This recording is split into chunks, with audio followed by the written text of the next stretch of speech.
nggak adanya jembatan, jadi sungai ini harus diterabas. Jembatannya masih jembatan kayu, cukup mengerikan ada di sini, dan nggak ada lagi akses lain selain jembatan ini untuk sampai di Gunjemak. Ibu tahu siapa nggak? Nggak tahu.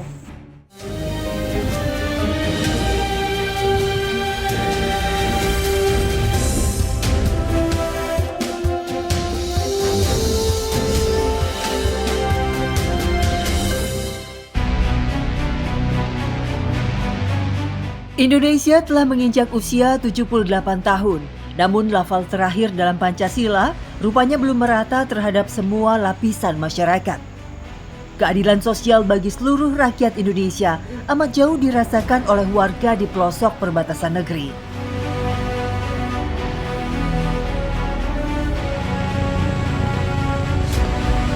Tim Indonesiaku bertolak menuju desa terakhir di Kecamatan Entikong, Kabupaten Sanggau, Kalimantan Barat, yang menjadi salah satu wilayah garda terdepan RI. Inilah potret minimnya infrastruktur yang ada di pelosok perbatasan negeri. Hal seperti ini berdampak terhadap seluruh aspek kehidupan warganya. Selamat datang di Indonesiaku. Fasilitas dasar bagi mereka di pelosok perbatasan hingga kini masih menjadi angan-angan. Desa Suruh Tembawang terdiri dari 3 dusun. 2 diantaranya yakni Gun Tembawang dan Gun Jemak, menjadi wilayah yang sampai sekarang masih mengekor ke negeri jiran Malaysia. Kami memulai perjalanan dari pusat Kecamatan Entikong yang berkisar 40 km untuk tiba di Gun Jemak. Sebagian jalan yang kami tempuh merupakan jalur inspeksi patroli perbatasan atau JIPP yang dibangun oleh Kementerian Pertahanan pada 2017 silam. Ironi, kondisi jalan ini semakin terbengkalai hingga sulit dilewati. Sekarang ini kondisinya mulai turun hujan dan jalanan yang kami lalui ini masih jalan bebatuan, jadi sangat licin sekali. Konstruksi jalan ini bukanlah aspal mulus, melainkan berbobot pasir dan batu sungai yang dapat menimbulkan resiko tinggi saat melintas. Selain itu, 2 aliran sungai harus kami tempuh tanpa adanya fasilitas jembatan.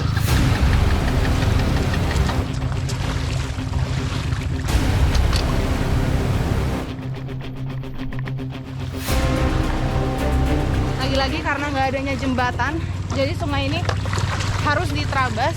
Dan ternyata airnya dalam banget sampai motornya tuh mati. Di sungai kedua ini, tak ada perahu rakit untuk menyeberang, sehingga mau tak mau, motor harus turun ke dalam air.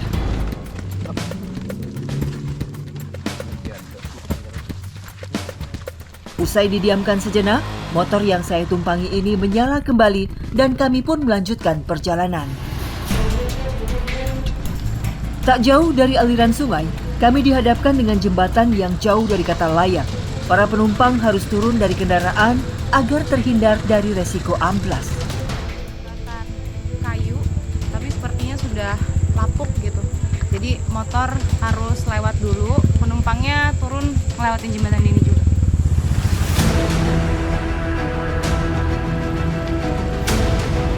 Jembatan dengan kondisi memprihatinkan inilah yang kerap kali ditemui sepanjang perjalanan. Seluruhnya merupakan swadaya masyarakat.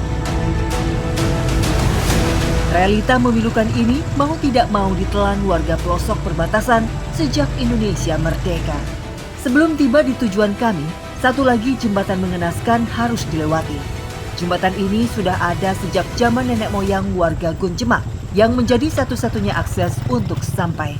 Namun hingga sekarang tak pernah direhabilitasi. Kita bertemu satu jembatan lagi untuk sampai di Gun Jemak, tapi ini emang agak unik ya, jembatannya masih jembatan kayu. Cukup mengerikan ada di sini. Kalau Pak misal nggak sanggup, saya turun dulu Pak. Ya. Turun nggak? Soalnya nggak seimbang. Ya. Saya memilih untuk turun aja dari motor karena ini benar-benar masih jembatan kayu gantung gitu. Dan nggak ada lagi akses lain selain jembatan ini untuk sampai di Gunjemak.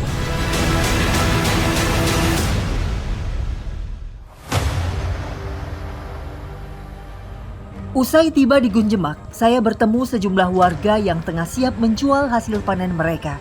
Bukan menuju arah pusat kecamatan Entikong, melainkan bertolak ke wilayah Malaysia yang hanya 1 jam waktu tempuh. Kami berkendara hingga lokasi patok perbatasan negara sebagai pemisah antara Dusun Guntembawang yang masuk wilayah Kalimantan Barat dan Kampung Sapit di wilayah Sarawak, Malaysia. Warga Guntembawang, Gunjemak, dan Kampung Sapit dahulu merupakan satu keturunan dari nenek moyang suku Dayak Bidayuh dan Melayu.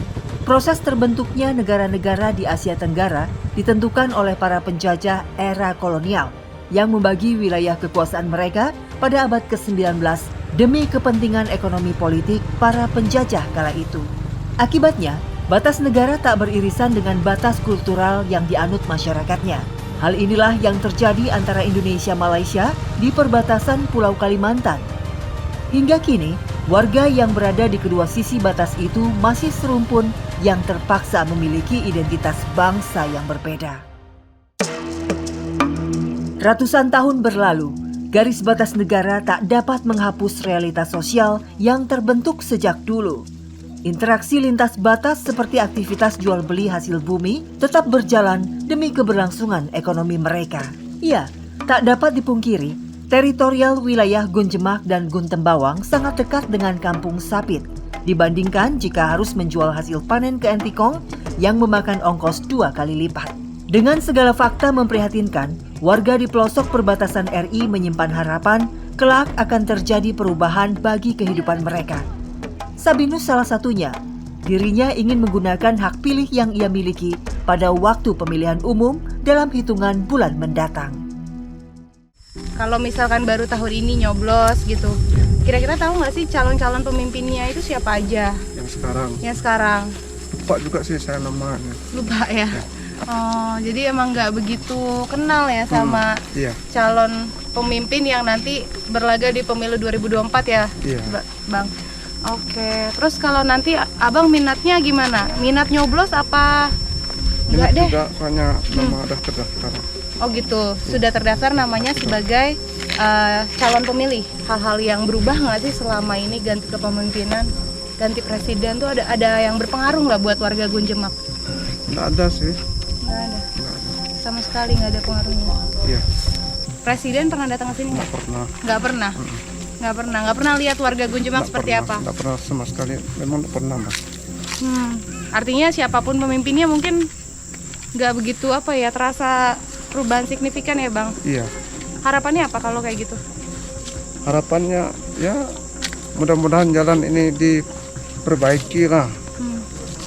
Kalau memang ada rasa peduli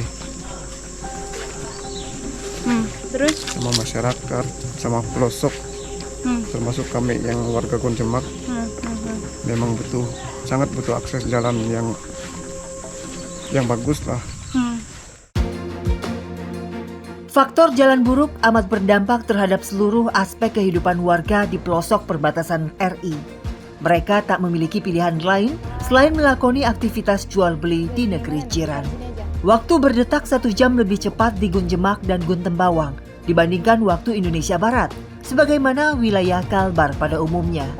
Selain waktu yang mengikuti Malaysia, transaksi mata uang turut menjejaki aturan yang berlaku di sini. Warga Gunjemak dan Guntembawang hingga kini jarang menyimpan rupiah. Tiba di sebuah kios di Kampung Sapit, kami langsung menimbang hasil panen. Hari ini, keluarga Sabinus membawa sejumlah karung dan keranjang yang berisi bermacam komoditi seperti ketimun, jahe, hingga kucai. Usai ditimbang, panen warga hari ini menghasilkan 20 kg jahe, 25 kg ketimun, dan 15 kg kucai. Total yang diperoleh menjadi Rp272,50 yang berkisar Rp890.000. Selain menjual hasil alam, Kampung Sapit juga menjadi destinasi warga Gunjemak untuk berbelanja kebutuhan pokok sehari-hari. Kak, ini garam harganya berapa kalau satu kemasan gini? Ini yang 500 gram ada Rp1.8. Oh, Rp1.8 sen. 80 sen. Kalau rupiahnya berapa? Rupiah tidak tahu. Oh, nggak tahu. Tidak tahu duit ya. Kalau Kak Jima memang asli orang Sapit. Iya, memang asli sini. Sudah tinggal di sini dari dulu. Dari dulu.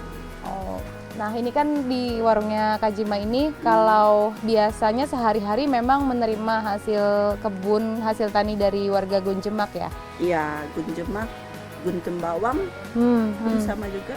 Oh, tapi kakak lebih nerima apa? Ringgit aja atau nerima rupiah juga? Ringgit saja, so rupiah tidak tahu.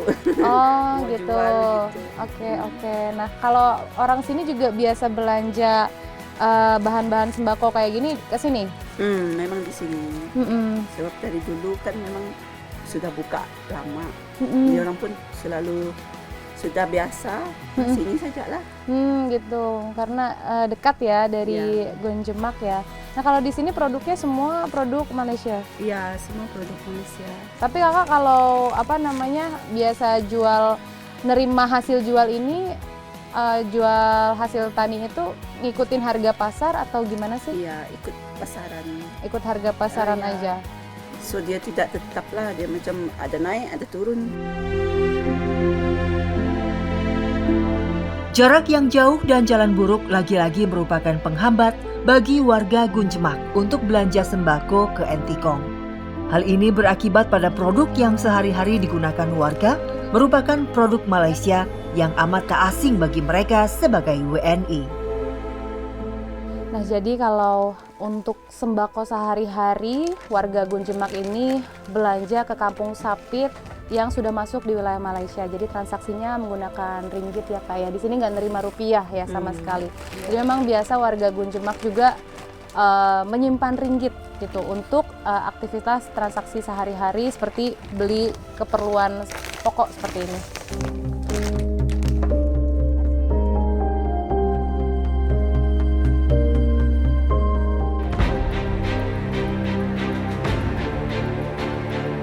Selain kemudahan mengakses bahan pokok, di Kampung Sapit, bahan baku bangunan juga terbilang mudah didapat. Hal ini terlihat dari bentuk rumah warga Kampung Sapit yang sudah banyak menggunakan batako sebagai tembok mereka. Sementara kondisi sebaliknya amat terasa dengan bangunan rumah di Gunjemak yang rata-rata masih menggunakan anyaman dan kayu. Meski begitu, lahan garapan milik warga Gunjemak terbilang lebih luas dibanding lahan tani di Kampung Sapit yang lebih padat penduduk. Seperti kebun timun yang memiliki luas lebih dari 2 hektar ini. Tumbuh di atas perbukitan, ketimun yang terbilang asal tanam ini bisa panen 3 bulan sekali. Timunnya besar-besar. Nah, ini tuh subur banget, cuman memang nggak banyak. Sekarang kita mau ngumpulin aja timun yang bisa diambil.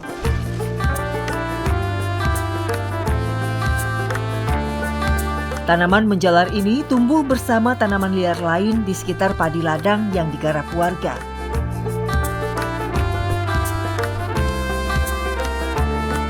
Ketimun menjadi berkah tersendiri yang secara tak sengaja tumbuh dan dikelola warga, hingga akhirnya menjadi salah satu sumber penghasilan mereka.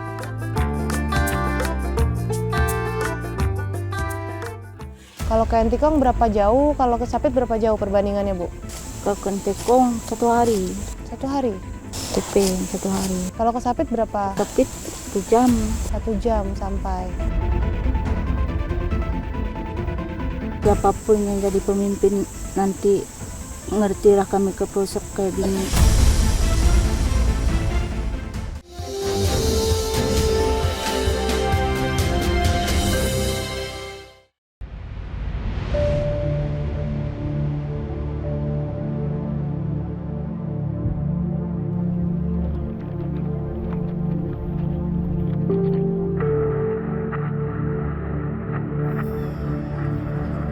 Sebelum menjual hasil panen ke Malaysia, warga Gunjemak melakoni aktivitas panen di lahan mereka. Jahe dan kucai tumbuh di lokasi kebun yang sama. Kedua tanaman ini menjadi komoditas unggulan warga desa Suruh Tembawang jelang penghujung tahun. Sebab telah memasuki masa panen.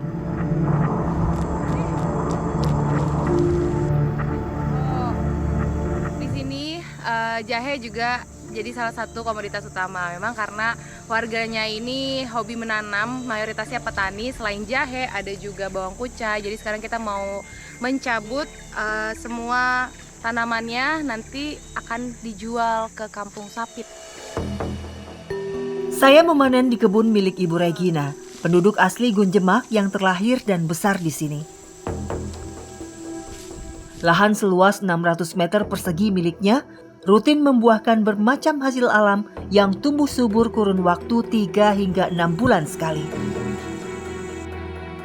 Lahan kebun di sini sebagian masih digarap oleh warga Kampung Sapit yang datang dari wilayah Malaysia.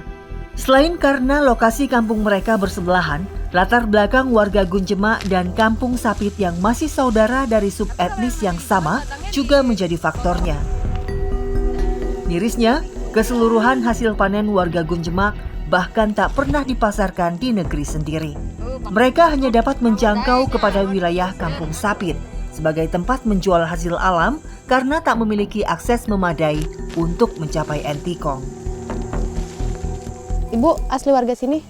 Asli orang Gunjemak. Asli orang Gunjemak. Sudah sejak kapan menanam jahe, terus kucai? Memang inilah kerja kami yang di sini tuh. Setiap tahun, kadang satu tahun 3 kali bikin kebun kayak gini. Jadi ini kalau sudah panen seperti ini, dijualnya kemana? Ke Sapit. Ke Sapit. Sapit itu kampung yang di Malaysia katanya Bu ya? Kampung Malaysia. Emang sedekat itu Bu? Dekat? Dekat. Oh, kenapa jualnya ke sana Bu? Karena dia dekat daripada kita ke Entikong jauh. Oh gitu. Kalau ke Entikong berapa jauh? Kalau ke Sapit berapa jauh perbandingannya Bu? Ke Entikong 1 hari. 1 hari? TP 1 hari. Kalau ke Sapit berapa? Sapit 1 jam. 1 jam sampai. Nah kalau untuk harga Bu, kalau dijual ke Sapit Malaysia ya, berarti transaksinya pakai ringgit. Nah Ibu, kalau jual ke Sapit itu nggak pernah apa sih kendalanya Bu? Itu kan lewat patok segala macam ya? Nggak ada kendalanya. Nggak ada kendalanya, malah lebih mudah. Oke. Bu, ini kan kita sebentar lagi bahkan sudah dibilang sekarang masuk tahun politik gitu ya Bu ya. Sudah pernah ada yang kampanye datang ke sini gitu nggak Bu? Menjanjikan apa gitu Bu? Pernah dia pemerintah janji, tapi enggak pernah ditepati janjinya. Seperti apa misalnya Bu yang pernah dijanjikan? Janji minta bikin kan usul jembatan, kalau enggak sampai sekarang enggak ada. Kebetulan ya Bu, saya punya berapa foto ya Bu. Saya mau nunjukin ke Ibu, kira-kira Ibu tahu atau enggak. Ini ada 3 foto Bu di sini Bu. Saya mau tanya yang ini, Ibu tahu siapa nggak? Prabowo. Kalau ini siapa Bu? Itu Nggak tahu. Kalau ini siapa Bu? Bukan. Lupa. Saya. Lupa. Oke. Jadi dari 3 ini Ibu hanya mengenal satu sosok ya Bu? Bapak yang ini ya Bu? Pak Prabowo. Oke. Sungguh ironi, warga di garda terdepan RI justru tak mengetahui siapa calon yang akan memimpin negeri ini. Mereka seolah acuh karena selama ini mendapat perlakuan tak acuh. Harapan akan selalu ada, tetapi pasrah karena tak miliki pilihan. Warga Gunjemak masih menyimpan angan. Suatu hari, akses menuju tempat tinggalnya dibangun oleh pemerintah agar tak lagi mengekor ke negeri jiran. Kira-kira di sini Bu, ada nggak sih minat warga untuk nanti nyoblos presiden yang akan mendatang? Kan kita mau pemilu ya Bu ya. Ibu berminat nggak nyoblos calon presiden kita? Minat. Ada minat buat memilih, menggunakan hak pilihnya Bu? Iya. Oke, tapi selama ini berpengaruh nggak sih Bu, Ibu sebagai warga negara Indonesia gitu yang berada di pelosok perbatasan, pernah merasakan apa gitu Bu? Nggak pernah merasa pengaruh. Nggak pernah ada pengaruhnya? Nggak ada. Siapapun pemimpinnya nggak ada pengaruhnya Bu di sini? Nggak ada pengaruh. Dengan kondisi seperti ini, apa yang sebetulnya Ibu harapkan gitu Bu? Pengen jalan bagus, pengen jalan jembatan ada, supaya kita nyaman lewat Negeri. Siapapun yang jadi pemimpin nanti ngertilah kami ke pelosok kayak gini, ingin perhatikan kami di pelosok yang jauh kayak gini, batasan. Kalau nanti ya mereka janji-janji, semoga apa Bu? Janji Jangan diingkari. Harus ditepati. Terdengar sederhana, namun seakan sulit terwujud. Fasilitas dasar seperti akses jalan yang baik dan jembatan penghubung sejatinya menunjang taraf ekonomi, termasuk bagi mereka warga pelosok yang menjadi bagian dari sudut wilayah negeri ini.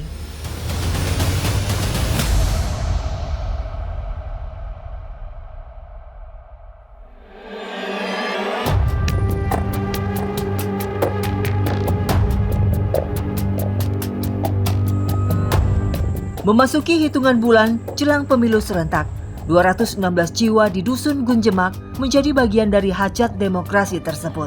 Seluruh pemilih telah terdata dan minat menentukan pilihan masih tinggi.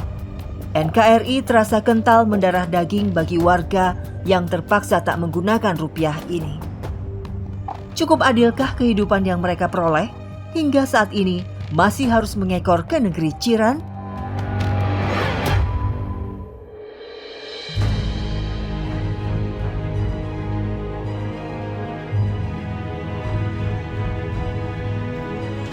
Sebagai wilayah batas negara, Satuan Tugas Pengamanan Perbatasan yang disebut Satgas Pamtas RI milik TNI Angkatan Darat tentu wajib bersiaga demi kedaulatan NKRI. Saya berkesempatan mengikuti Giat Yonarmet 16 berpatroli mengelilingi patok perbatasan RI dan Malaysia. Sekarang ini kami mau patroli patok perbatasan yang rutin dilakukan oleh Satgas Pamtas RI yang berada di ujung Desa Suruh Tembawang berbatasan langsung dengan Sapit, Sarawak, Malaysia.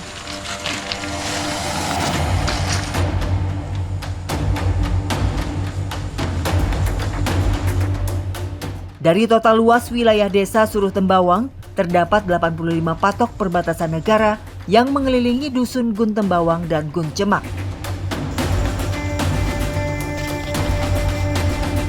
Para personel rutin bersiaga untuk melakukan patroli, guna menghindari adanya pergeseran wilayah di patok perbatasan, serta mengantisipasi penyusup yang membuka jalur tikus untuk masuk wilayah RI.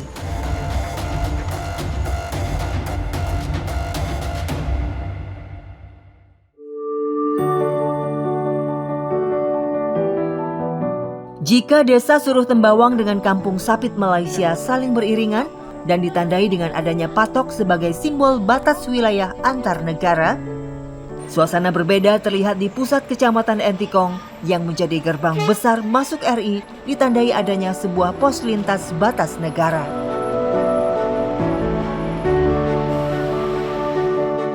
PLBN yang menjadi ranah Badan Nasional Pengelola Perbatasan telah menetapkan wilayah Entikong sebagai ujung aspal RI yang berbatasan langsung dengan Tebedu di wilayah Sarawak, Malaysia. PLBN Entikong menjadi pos lintas batas pertama di Indonesia yang berdiri sejak Oktober 1989, namun berwujud seperti sekarang, usai adanya rehabilitasi pada akhir 2016 silam.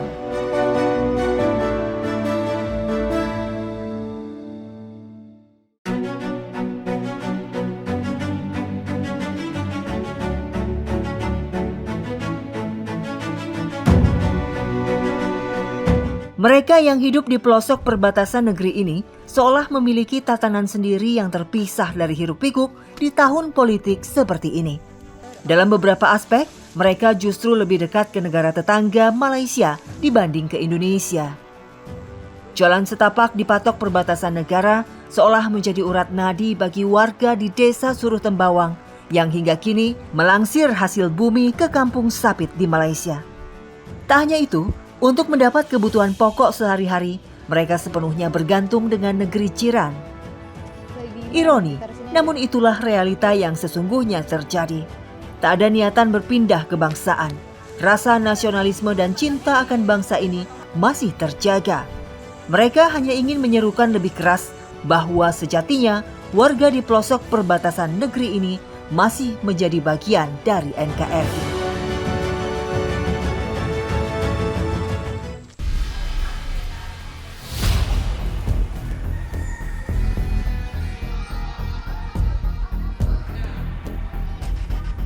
Ada yang tahu nggak namanya Presiden Republik Indonesia siapa?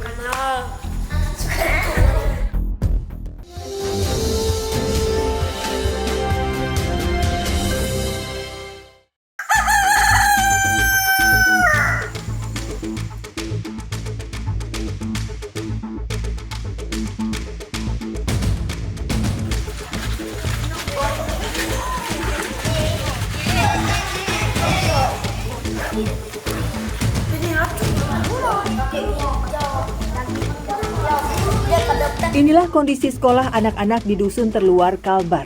Tidak ada tenaga pengajar berseragam dinas seperti guru, melainkan hanya prajurit TNI Angkatan Darat yang sukarela mengajar.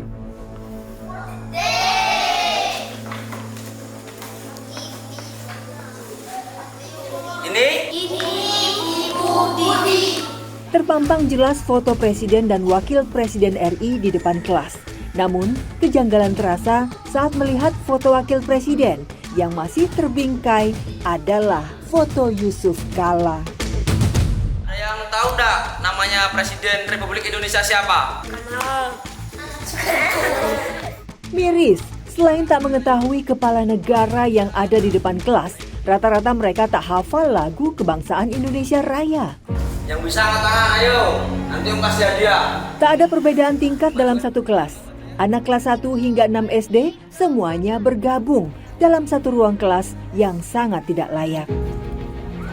Sekolah ini menjadi sekolah cabang atau sekolah jarak jauh SD Negeri 16 Guncemak. Tak ada pelang yang terpasang, hanya bangunan sekolah seadanya dan satu-satunya di dusun ini. Kalbar menjadi provinsi dengan tingkat anak putus sekolah tertinggi se-Kalimantan. Banyaknya wilayah yang berbatasan dengan negara tetangga menimbulkan jarak yang jauh sehingga tak memadai bagi tenaga pendidik untuk pergi mengajar. Hal ini selaras dengan yang disampaikan Badan Pusat Statistik pada 5 tahun terakhir. Rata-rata pertumbuhan IPM, Indeks Pembangunan Manusia di Kalimantan Barat, menjadi yang terlamban karena tingginya angka putus sekolah. Kita lihat dari tahun ke tahun memang kita kebiasaan komoditi itu selalu dijual ke Sapit Malaysia karena lebih dekat dan aksesnya lebih mudah. Kalau ke Entikong membutuhkan biaya yang luar biasa untuk antar ke Entikong, jadi hitung-hitung tidak ada harga lah. Ya harapan dari kita Desa Sotembawang khususnya warga Guncemak dan Guntembawang di tahun politik seperti ini memang ada harapan kita supaya kita di daerah terpencil seperti ini tidak dibelakangi lagi oleh pemerintah dalam konsep pembangunan, di mana kita di sini memang jauh sekali ke wilayah kita, dan arti ketika ke Entikong seperti tadi yang kita sebutkan, membawa komoditi ke Entikong itu sangat jauh. Jadi lebih baik kita jual di Malaysia seperti itu. Jadi ketika kita mikir di tahun politik seperti ini, harapan kita supaya pemerintah melihat, jangan hanya berjanji, tapi melihat situasi dan kondisi di mana di sana itu ada jalan tapi tidak dirawat. Harapan kita dengan adanya jalan yang bagus setelah diperbaiki, seandainya diperbaiki itu segala komoditas dan apa-apa itu kita bisa jual ke Indonesia, ke dalam negeri sendiri. Tidak kita lempar ke luar negeri, karena lebih baik ke dalam negeri seperti sebenarnya. Tapi karena tidak ada akses, jalannya rusak, jembatannya putus, jadi kita mau tak mau harus jual ke luar negeri seperti itu.